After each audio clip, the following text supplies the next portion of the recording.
اور کہانی کچھ یوں ہے کہ ایک شخص تھا جو چوری کیا کرتا تھا. بری بات ہوتی ہے نا چوری کرنا.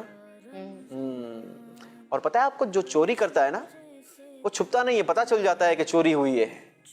بسا اوقات کبھی مال پکڑا جاتا ہے. آج کل تو جدید دور ہے, سی سی ٹی وی کیمراز لگے ہوتے ہیں, پتہ چل جاتا ہے کہ جناب کس نے چرایا ہے.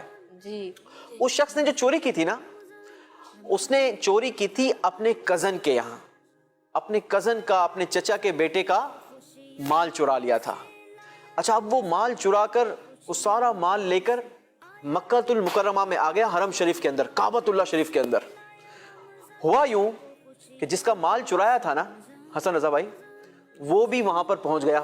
اچھا. ہاں, اب جیسے ہی وہاں پر پہنچا تو اس نے جب اپنے مال کو دیکھا تو اس نے ریئلائز کر لیا کہ یہ تو میرا مال ہے.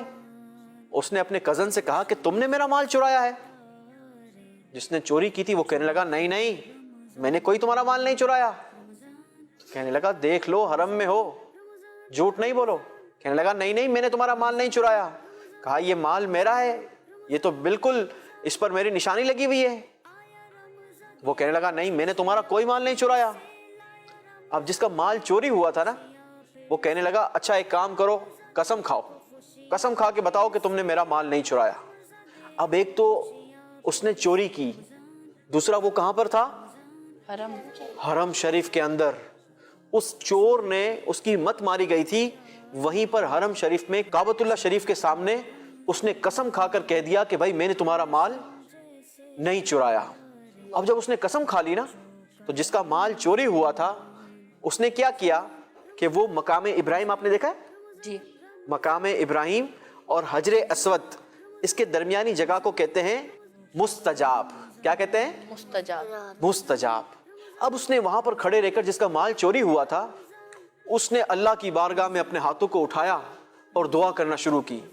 ابھی اس نے دعا کے لیے ہاتھ اٹھایا تھا اور کچھ دعا کی ہی تھی, وہ جو چور تھا نا وہ ایک دم سے چیخنے چلانے لگا, مجھے کیا ہو گیا, میرے مال کو کیا ہو گیا, میں نے کسی کا مال نہیں چرایا, مال کے مالک کو کیا ہو گیا. اس طریقے سے وہ چیخنے چلانے لگا اور وہ پاگل ہو گیا. اب یہ خبر اللہ کے پیارے نبی صلی اللہ تعالی علیہ وسلم کے دادا جان حضرت عبد المطلب رضی اللہ تعالیٰ عنہ تک پہنچی. جب آپ تک یہ خبر پہنچی نا تو آپ حرم پاک میں تشریف لائے اور آپ نے اس چور سے مال لیا اور اس کے مالک کو واپس کر دیا. پتہ ہے اس چور کے ساتھ کیا ہوا؟ وہ چور پاگلوں کی طرح مکہ المکرمہ میں دوڑتا رہتا, گھومتا رہتا اور چیختا چلاتا, آواز لگاتا, کیا ہو گیا, میرے مال کو کیا ہو گیا, میں نے کسی کا مال نہیں چرایا. کرتے کرتے وہ ایک پہاڑ پر چڑھا اور پہاڑ سے نیچے گر کر وہیں پر مر گیا. پیارے بچوں, اس کہانی میں ہمارے لیے بہت ساری چیزیں سیکھنے کی ہیں. سب سے پہلی چیز تو یہ سیکھنے کی ہے کہ کبھی بھی کسی کا مال نہیں چرانا چاہیے. اچھا, بسا اوقات مال کسی کا چوری ہو جاتا ہے لیکن بچے کو پتا نہیں چلتا کہ میں نے مال چرا لیا ہے. میں آپ کو 2-3 ایگزامپل دوں. جیسے ہم اسکول میں ہوتے ہیں, ایک بچہ کام کر رہا ہوتا ہے, اس سے ہم نے پینسل لی اور اب اسے واپس نہیں کرتے تو اس کا مال دبا لیا. اسی طریقے سے کسی کی پین اچھی لگی, کسی کی پینسل اچھی لگی تو وہ چھپکے سے چرا لیتے ہیں. تو اس کو کہتے ہیں چوری. کیا کہتے ہیں؟ چوری. ضروری نہیں ہے کہ کوئی بہت بڑی چیز چرائی جائے تو ہی چوری کہلائے گی. یہ بھی چوری ہے. کسی کی پینسل چرا لینا, کسی کا ریزر چرا لینا, کسی کا شارپنر چرا لینا, کسی کی اسکیل چرا لینی. اسی طریقے سے بھائی بہنوں کی چیزیں چراتے ہیں. ایک بھائی نے ٹافی رکھی ہے اپنی فریج میں تو اب وہ چپکے سے کھا لیں گے, چوری کر کے کھا لیں گے.